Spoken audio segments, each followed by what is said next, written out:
por tanto amor que Él tuvo con nosotros. Hoy quería hablarle de un tema que nos toca a todos por igual. Muy importante porque está en la palabra de Dios. Todo lo que está en la palabra de Dios es importante, aún un punto, una coma. Todo tiene su motivo y porqué. La palabra de Dios nos habla de muchas maneras y formas. Y viene las prédicas, las reflexiones, siguiendo una línea. Y esa línea es Jesucristo. Todos conocemos, la gran mayoría, quién es el Señor. Conocemos al Padre, conocemos al Hijo, conocemos al Espíritu Santo a través de la prédica, pero todo esto viene para que cada uno de nosotros tengamos una experiencia en la parte espiritual. Y todo esto lo tenemos que hacer nosotros, y cada uno de nosotros esforzarnos a conocer más acerca de Dios. Escuchamos la vida de grandes hombres de Dios que están escritos en la Biblia, que a pesar, fíjese una cosa, de sus debilidades, de ser frágiles, algunos con mucho ímpetu, otros más tranquilos, cada uno diferente carácter, pero tenían su fe puesta en Dios.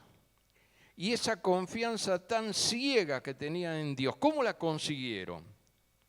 Eso es lo que yo quisiera conseguirla cada día. Y creo que ahí está el kit del problema de muchos cristianos, a no confiar ciegamente en Dios. ¿Qué significa confiar ciegamente en Dios? No es como el dicho, ¿no? Confiar ciegamente, sino que uno viendo, conociendo, teniendo testimonio de lo que han escrito las Sagradas Escrituras a través del Espíritu Santo, que nos habla cada día, cada vez a nosotros, que podamos también nosotros tener esa extensión de parte de Dios en cada uno de nosotros, ser guiados por la presencia de Dios y donde estemos, que estemos allí como embajadores del reino de Dios. Tenemos que llevar esa presencia y eso está en cada uno de nosotros si nos disponemos a hacerlo. Ahí está el secreto de la vida del creyente, con pruebas, con luchas. ¿Quién no falló alguna vez a Dios? ¿Quién? Todos. De una de otra forma hemos fallado. No es que somos perfectos. No, somos personas que necesitamos y buscamos a Dios. Y Él es la perfección. Y cuando buscamos la perfección, nos vamos a ir puliendo cada uno de nosotros si en verdad buscamos lo mejor en el servicio del Señor. El tema de hoy le puse constantes. Y los sinónimos y afines de la palabra constante es ser tenaz, perseverante, persistentes, firme, tesonero, empeñoso, continuo, incesante, persistente, ininterrumpido, constante. En matemáticas, ¿no? Recuerdo que hay un valor invariable que se llama constante, que es una magnitud física a lo largo del tiempo, que no cambia. Por ahí está el famoso pi, 3, 14, 16, que es 3, 14, 15, 9, 9, 9, 9, 9, ¿no es cierto? Es una constante. También se toma como constante la velocidad del sonido, la velocidad de la luz. Hay un montón de cosas que son constantes, que no varían en el tiempo. Y esa palabra nos lleva a que cada uno de nosotros debemos ser constantes. Nos habla la palabra de Dios, que no cambiamos en el tiempo. Y Dios nos puso en este mundo para serle fiel. Es uno de los puntos. ¿Para qué hemos sido criados? ¿Para qué el ser humano fue criado? Para honrar a Dios, para alabar a Dios, para serle fiel a Dios, para ser obedientes a Dios. Para eso fuimos criados. Pero nuestros primeros padres fallaron terriblemente. Adán y Eva se equivocaron, pecaron, echó a perder todo lo que teníamos para nosotros, nuestros primitivos padres, a causa de prestarle oído, no a las cosas del Padre, sino por su propia cuenta y determinación a Satanás. Y bueno, y eso fue transmitido hasta el día de hoy, hasta que Cristo venga y tome la dirección y el gobierno de la tierra. Pero vamos a ver algunos hombres, ¿no?, que están en la Biblia. Josué era un ayudante de Moisés, que era el líder cuando salieron de Egipto rumbo a la tierra prometida. Y en Éxodo 24:13, miren lo que dice. No voy a entrar en todo detalle de la historia ni otras cosas más, sino simplemente algunos versículos. Y dice, y se levantó Moisés con Josué su servidor, y Moisés subió al monte de Dios. Y usted sabe que estuvo 40 días y 40 noches él en el monte con Dios, Moisés. Josué lo acompañó hasta cierta distancia y se quedó allí. Los ancianos y los demás sacerdotes del pueblo más abajo todavía del monte. Pero ¿qué pasó? 40 días después de haber subido a estar en la presencia de Dios, en contacto con Dios, Moisés baja. Llega al lugar donde había estado y que quedaba ahí, estaba firme Josué. Bajan con Josué juntos, ¿no?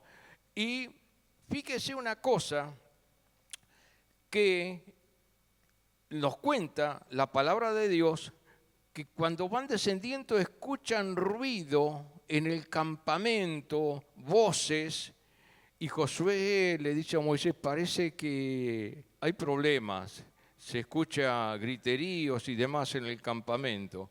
Y sabe, Dios le habla, ¿no?, a Moisés y le dice que ya previamente le había dicho que hay problemas en el pueblo, que se había desenfrenado el pueblo porque tardó tanto tiempo en bajar Moisés que cometieron pecados, faltas graves delante de Dios. Y allí había alguien. ¿Quién estaba allí? Aarón. Aarón había estado también en un momento escuchando la misma voz de Dios, y Josué había dejado orden de que él se quedara a cargo del pueblo, ¿no? Pero, ¿qué pasó?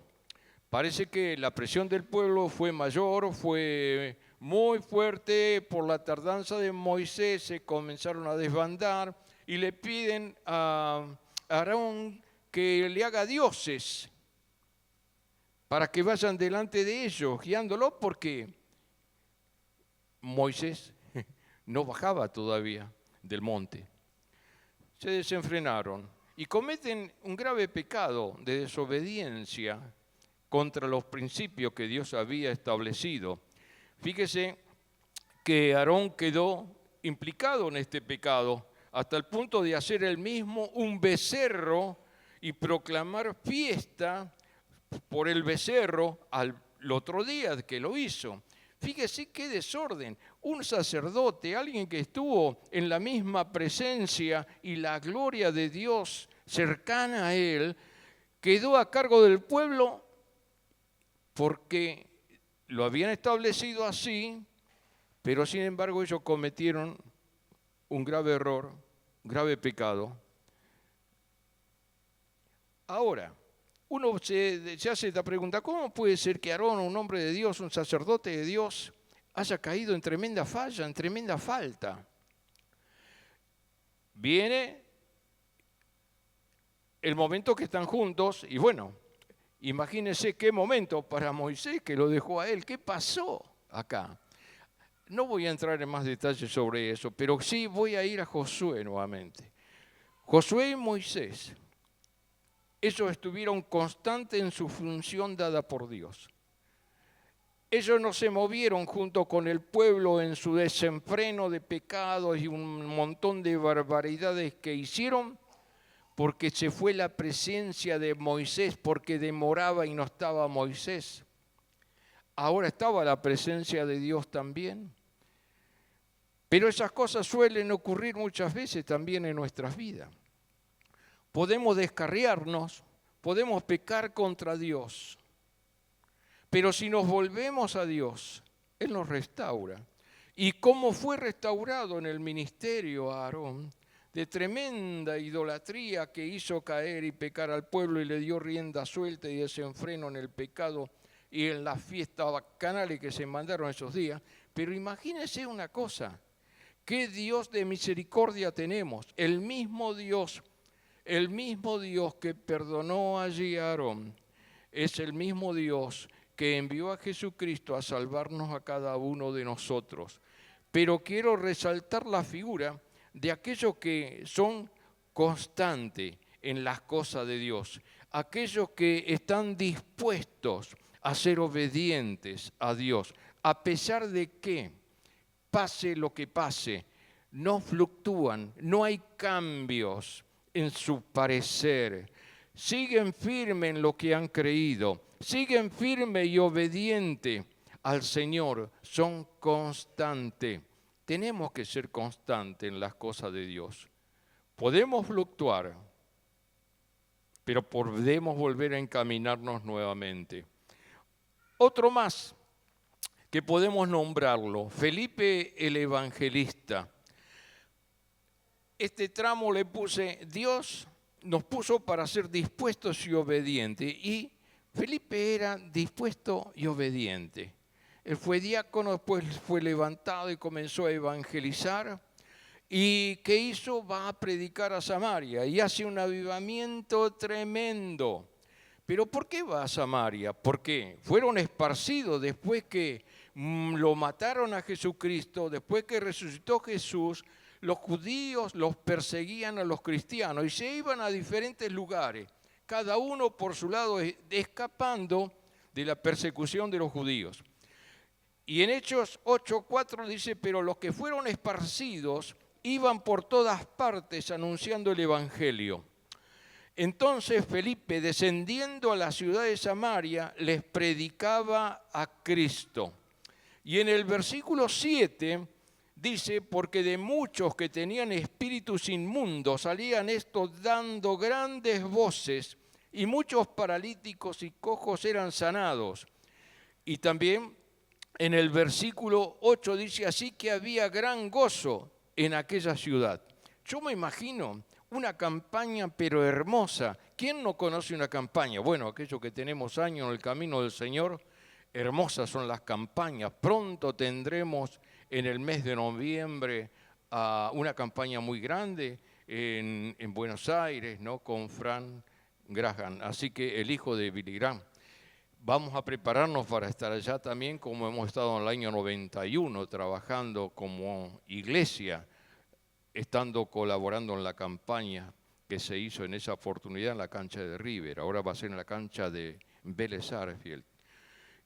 ¿Usted se imagina lo que es una campaña con avivamiento, con sanidad? Es tremendo. Me imagino lo contento, lo gozoso y feliz que estaría Felipe, viendo que venían personas a los pies de Cristo y que eran sanados, que eran libertados de sus problemas, de sus cadenas con el diablo, y eran libres por el poder de Dios. Estaban en su apogeo.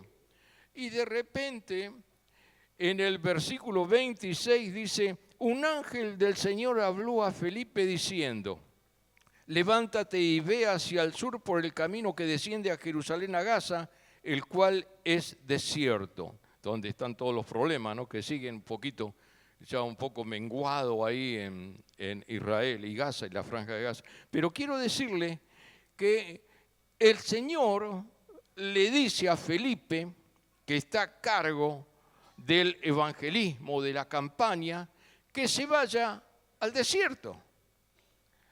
Ahora, ¿sabe qué? Muchas veces sería muy una frustración muchas veces, ¿no? De aquel que está gozoso, que hay un avivamiento, que hay gozo, alegría, salvación, sanidades y todo.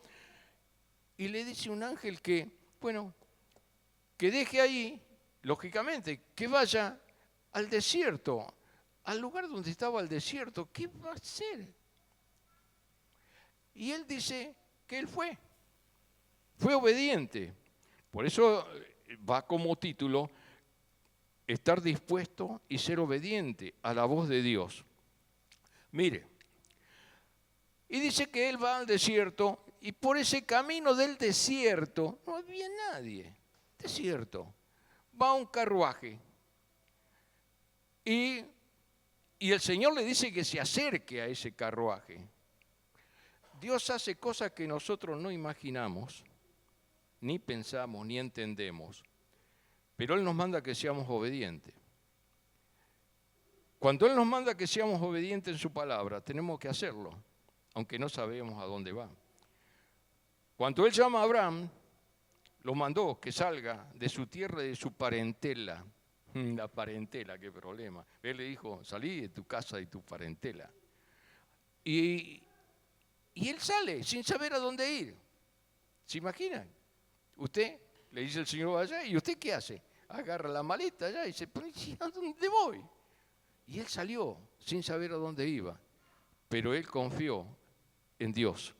Así es el hombre y la mujer de Dios que confía en Dios. Muchas veces Dios no te dice ni te declara lo que va a ser o suceder. Otras veces sí, pero Él te manda. Y tenemos que obedecerle a Dios. ¿Qué tema? Tenemos que ser obedientes. Si yo creo en Dios, tengo que ser constante. No debo fluctuar allí.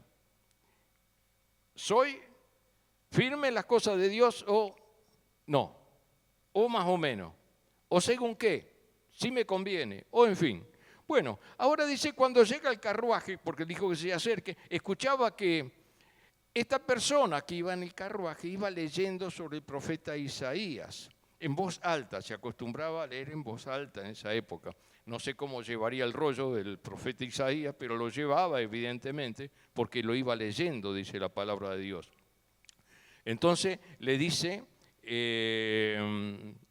Felipe si él entendía lo que estaba leyendo. Y este le dice, ¿cómo voy a entender si no tengo a alguien que me explique? Y acá también hay una cosa para nosotros. Él era un hombre religioso que venía a adorar a Jerusalén cada año. Y él era un etíope. Era una persona de raza negra y era, digamos, un funcionario de la reina. ¿Y qué era él? El ministro de Economía de ese país de Etiopía. Y fíjese una cosa.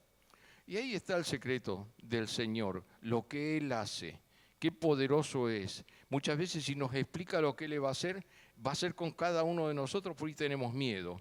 Por eso muchas veces no dice nada, sino nos manda y nosotros tenemos que obedecer y ir. El Señor es bueno, no nos va a defraudar nunca, como decía un antiguo presidente de Argentina, ¿no? Síganme que no los voy a defraudar, decía, no, bueno. Pero bueno, y dice que entendió rápido este etíope lo que le decía, lo que le explicaba a Felipe, y le hablaba, parece, sobre la relación con Dios, sobre la salvación, sobre Jesucristo, quién era Jesucristo, y le habla del bautismo, qué rápido le hizo allí un curso, ¿no? Y le dice, aquí agua, ¿qué impide que yo sea bautizado? Le dice este etíope, y además era un eunuco, ¿no? Y este le dice, Felipe le dice, si crees bien puedes. Y dice, creo que Jesucristo es el Señor, el Hijo de Dios. Entonces cuando llegaron a cierta agua, aprovecharon allí, se bajó y lo bautizó al eunuco. Y dice que el eunuco se fue contento y gozoso su camino. Ahora fíjese el plan de Dios. Lo sacó de un lugar de una campaña donde miles recibían al Señor, se convertían al Evangelio, recibían sanidades y maravillas. Y lo manda al desierto. Decía, ¿a quién le voy a predicar en el desierto? ¿Algún cardo o algo? ¿Qué sé yo? ¿Estará escondido alguien por ahí que le fue? No. Y él fue, y viene y llega este hombre. Y este hombre era el ministro de Economía del país. Él se salvó. ¿Sabe los millones que él habrá salvado en su país? Lo que él hizo ¿Fue provechoso o no fue provechoso lo que hizo el Señor allí con Felipe, cómo lo usó? Nosotros somos herramientas en las manos de Dios. Y si Dios te saca de un lugar que vos estás contento, que a lo mejor tenés ahí unas almitas o algo, pero el Señor tiene algo más. Cuando ves que tenés capacidad porque Él te da y sos obediente. Cuando no fluctúas, cuando realmente sos constante en la fe, Él tiene cosas mayores para tu vida y para darte. Si haces su voluntad, si sos obediente, sin saber a dónde vas ni lo que va a hacer Dios con vos, no nos importa mucho eso, porque Él está con nosotros y nos va a guiar siempre por senderos seguros y nos va a llegar a lugares donde Él quiere que estemos, y le aseguro que va a ser mejor que lo que estamos haciendo hoy, que nos parece, que es lo máximo. Dios tiene cosas hermosas para llevarte adelante. ¿Lo crees? Si lo crees, bien podés. El Señor te va a usar, te va a usar. Así que también Dios nos puso en la iglesia para hacer columnas. Nos hizo para eso también. ¿Para cuántas cosas nos hizo Dios? Sí, y anoté algunas, poquitas nomás, si no tenemos montones de cosas. Ser columna indica estar en un solo lugar, firme, quieto, cumpliendo una función. ¿O usted vio que alguna columna se camina? ¿O se cambia de lugar una columna? No, ¿cómo se va a cambiar de lugar una columna? Entonces, ¿qué nos dice la palabra del Señor? En Jeremías 1:18 le dice a Jeremías: porque he aquí que yo te he puesto en este día como ciudad fortificada, como columna de hierro, como muro de bronce contra toda esta tierra, contra los reyes de Judá, sus príncipes, sus sacerdotes y el pueblo de la tierra, y pelearán contra ti, pero no te vencerán, porque yo estoy contigo, dice Jehová, para librarte. ¿Se imagina? Jeremías siempre estaba lamentándose, llorando, era un hombre muy especial, pero tenía su corazón con Dios, en la presencia de Dios, y Dios conocía quién era Jeremías. Y entonces por eso les dice lo que les dice. El Señor nos conoce. Nosotros debemos conocer al Señor, pero lo más importante es que el Señor nos conozca. Cuando el Señor nos conoce, comienzan a suceder cosas tremendas que antes no conocíamos. ¿Por qué? Y porque no lo conocíamos. Mire, entonces le dice esto a Jeremías. Jeremías era bravo porque las cosas que pasó Jeremías, Dios mío, era un hombre preparado por Dios, fue guiado por Dios. En todos los procesos que Dios lo probó, siempre salió airoso. Tenés en tu vida de creyente una etapa donde tenés que vivir el proceso de Dios. Y el proceso de Dios es diferente en uno y en otro. Muchas veces te hace andar por lugares donde no querés andar, por situaciones que no querés pasar, pero lo tenés que hacer porque es el proceso de Dios y no te vas a escapar. Ninguno nos escapamos de pasar el proceso de Dios. Y el proceso de Dios es para enseñarnos. El proceso de Dios es para que vayamos aprendiendo lo que va a ser mañana, lo que va a ser pasado, lo que tiene el Señor preparado para cada uno de nosotros. Nosotros no sabemos, nosotros vemos hasta acá nomás y de ahí no vemos más. Pero el Señor tiene muchas cosas para nosotros y a eso fuimos llamados, para escuchar la voz de Dios, ser obedientes a la voz de Dios. Y mientras el Señor nos llama a ser columna, yo tengo que ser columna donde el Señor me puso.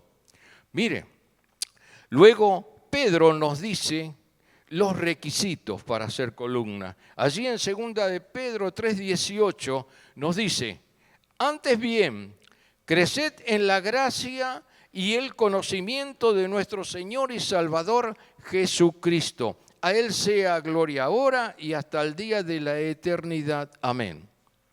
Vamos a ver qué nos dice.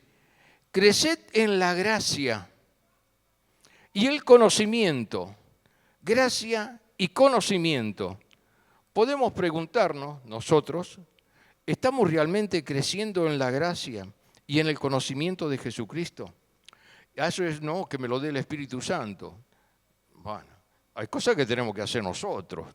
Necesitamos tener ese conocimiento de Dios que tuvo Moisés, Josué, Elías, Pedro, por decir alguno, Pablo, Esteban, y todos aquellos que a pesar de sus debilidades conocieron a Dios y Dios los conocía a ellos. Eso debemos buscar insistentemente, la presencia de Dios, donde muchas veces nos vemos un poco molestados por nuestra propia carnalidad, que muchas veces todavía no nos hemos desprendido y no nos podemos desprender hasta que seamos llamados a su presencia. Siempre tenemos algunos arranques carnales, porque estamos en este cuerpo todavía.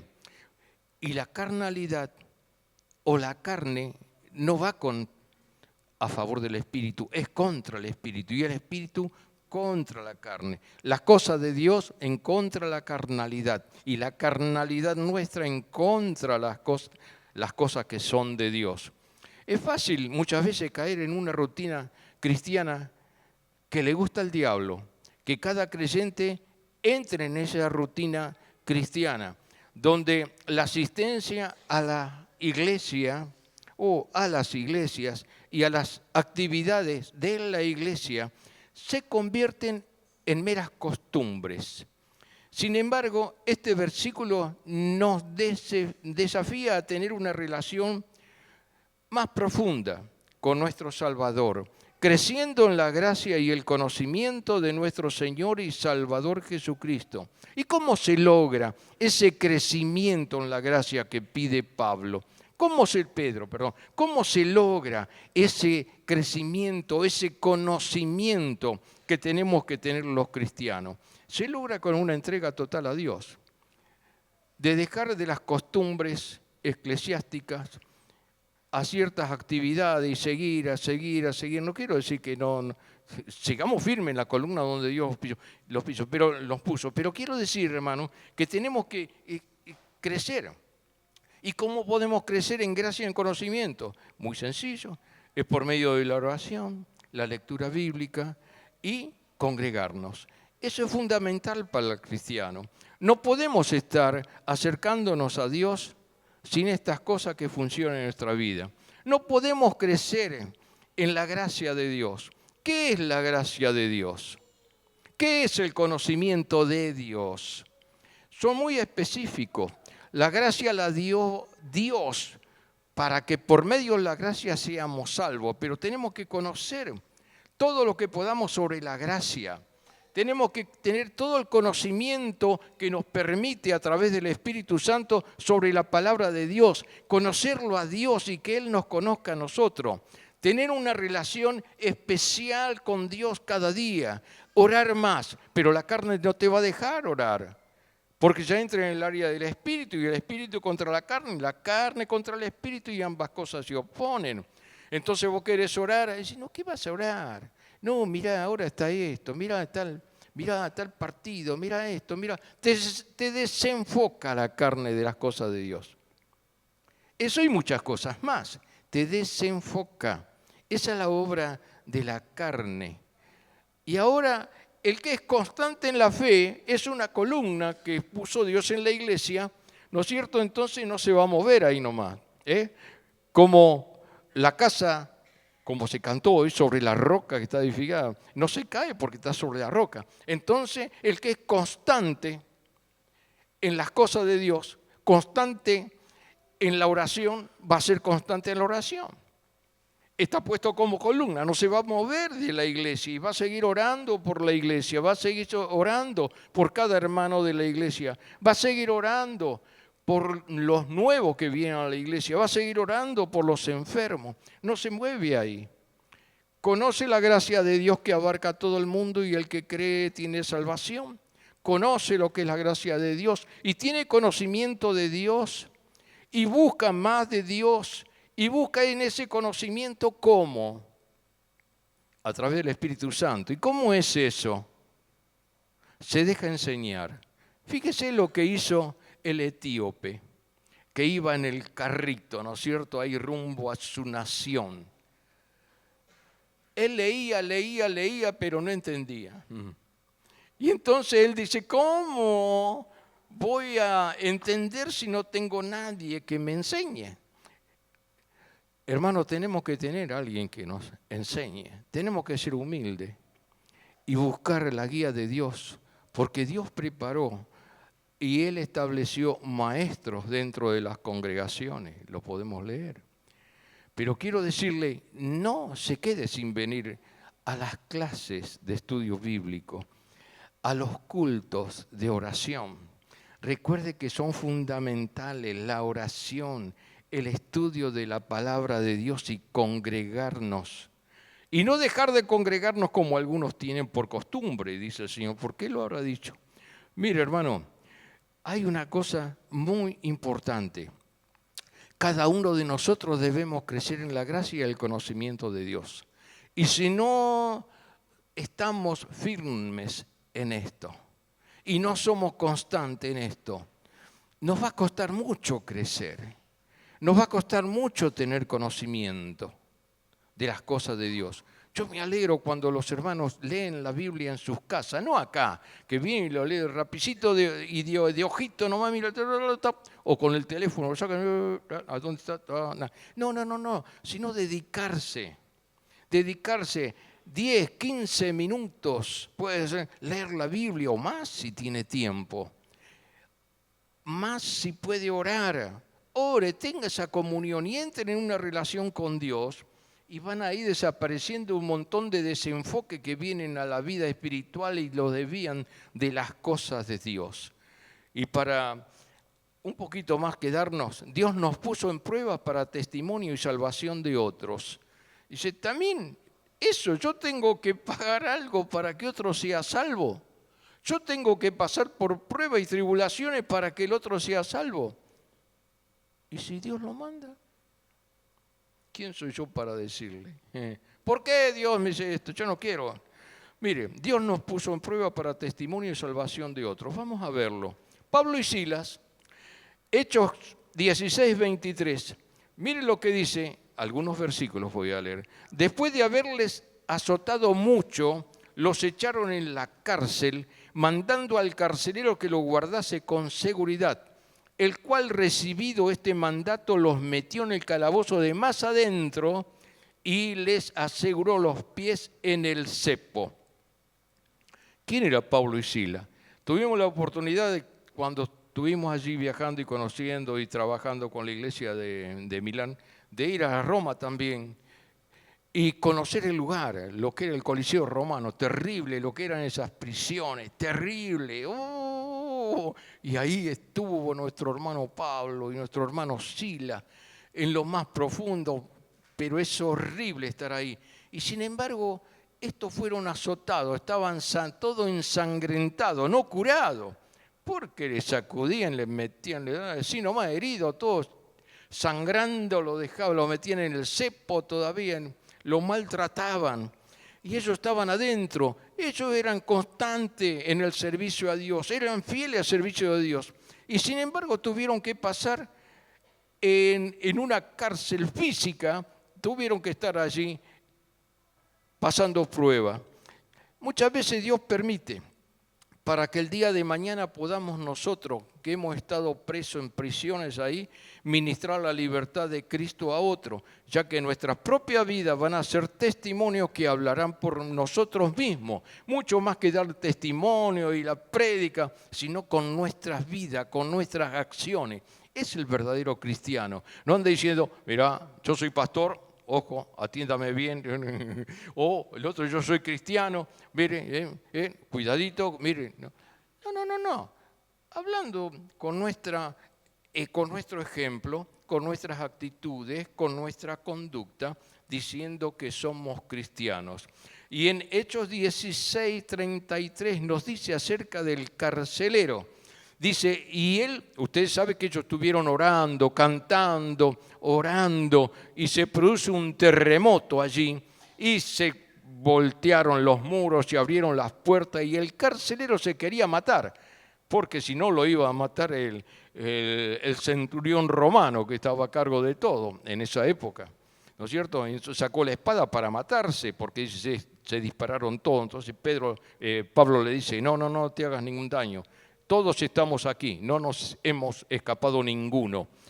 Y él dice, tomándolo el carcelero, a Pablo y a Sila, en aquella misma noche, les lavó las heridas.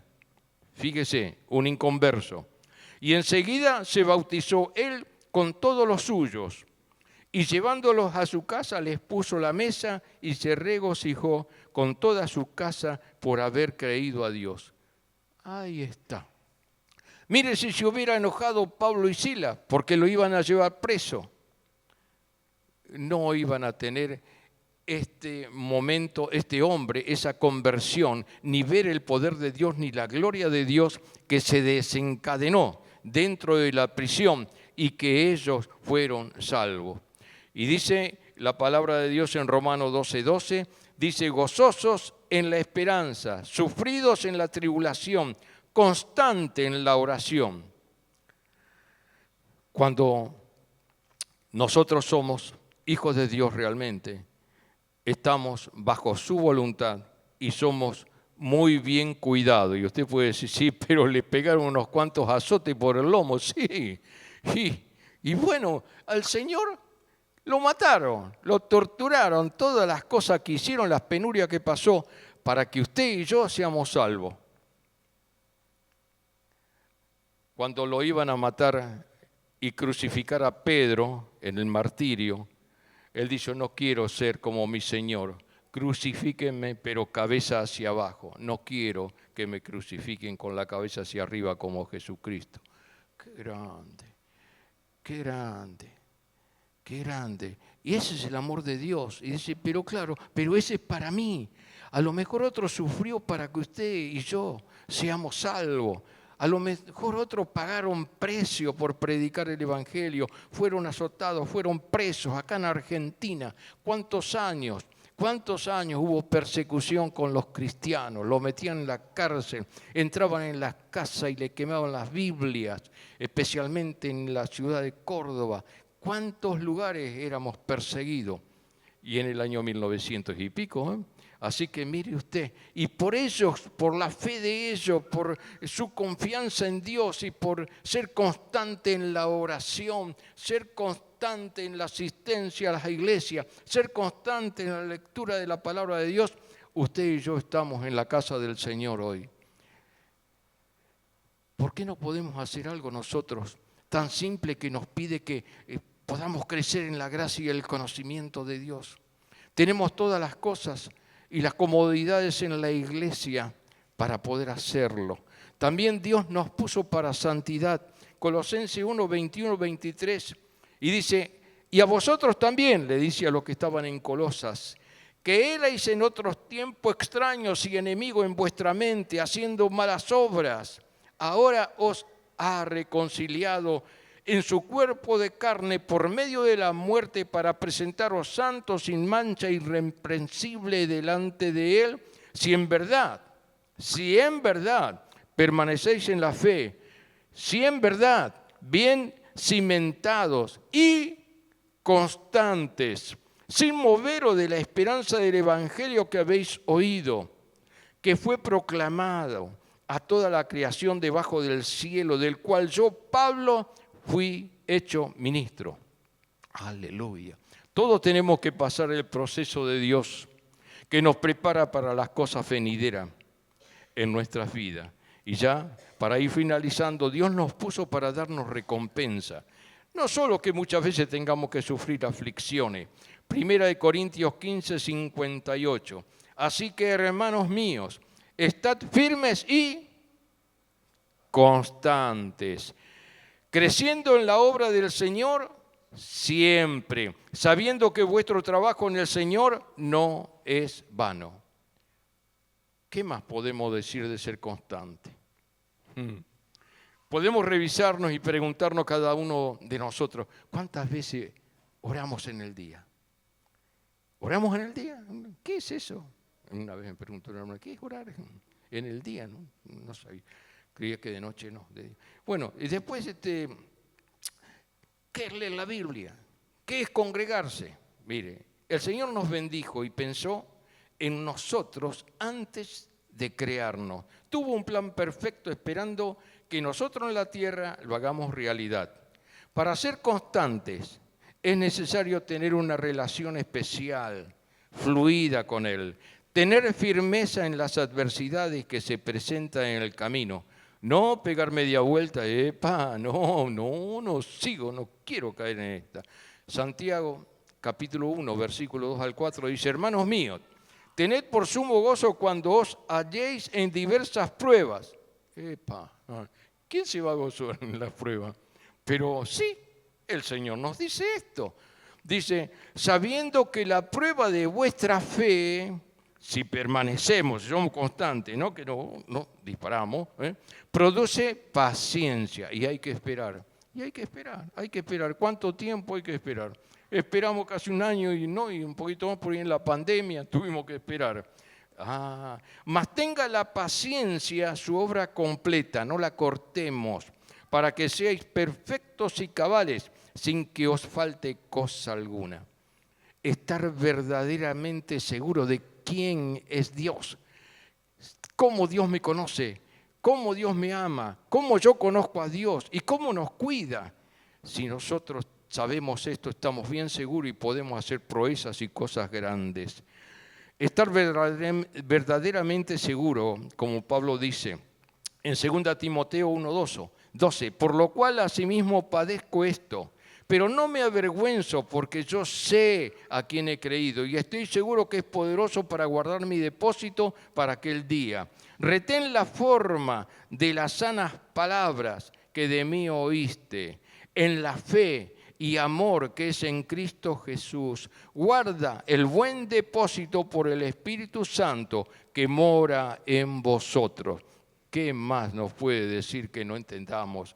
Y en Hebreos 11:27 dice, hablando de Moisés, el autor dejó escrito, por la fe dejó a Egipto, no temiendo la ira del rey, porque se sostuvo como viendo al invisible. Y me llamó mucho la atención este punto. Lo que pasaban pruebas, luchas, azotes, penurias, castigos y un montón de pruebas, ellos estaban viendo al invisible, como viendo al invisible. ¿Cómo lo va a ver si es invisible? Pero como si estuviera ahí.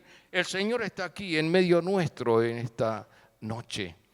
Es como si lo estuviésemos viendo, pero no lo vemos, pero Él está aquí.